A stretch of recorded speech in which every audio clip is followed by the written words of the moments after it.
السلام علیکم میرے بھائیو، حکیم محمد مہر علی آپ کی خدمت میں حاضر ہے۔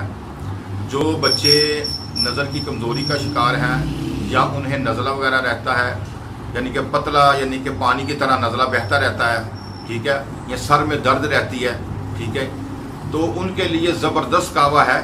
تو آپ نے کیا کرنا ہے میرے بھائیو، آپ نے یہ کرنا ہے کہ سونف اور استوخدوس ایک بوٹی ہے، ان دونوں کا قہوہ آپ نے صبح دوپہر شام استعمال کرنا ہے۔ تو انشاءاللہ تعالیٰ اسی وقت جب یہ سونف اور استوخدوس کا قہوہ استعمال کریں گے تو آپ دیکھیں گے کہ اسی وقت آپ کے دماغ کی درد ہے، جو سر کی درد ہے، ٹھیک ہے، وہ بالکل اسی وقت ٹھیک ہو جائے گی۔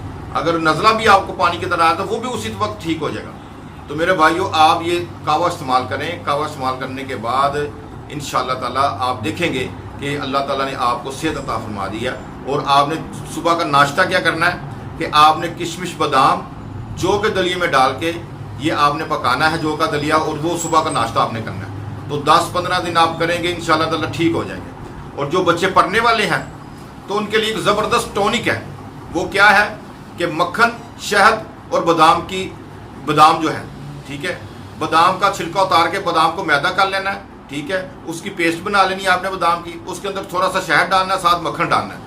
تو صبح آپ بچوں کو یہ دیں، انشاءاللہ تعالیٰ بچے بالکل زبردست، یعنی کہ ان کا دماغ کام کرے گا، پڑھائی میں بھی دل لگے گا، جو سستی رہتی ہے وہ چستی میں بدل جائے گی، تھکاوٹ رہتی ہے وہ بھی ختم ہو جائے گی۔ تو میرے بھائیو، یہ زبردست نسخہ ہے۔ آپ یہ جن کی نظر کمزور ہیں یا پڑھنے وقت انہیں یا کہ دماغ میں درد رہتی ہے، سر میں درد رہتی ہے، یا پڑھنے میں دل نہیں لگتا، تو ان کے لیے زبردست نسخہ آپ استعمال کریں، انشاءاللہ تعالیٰ آپ کو بہت بہترین رزلٹ ملے گا۔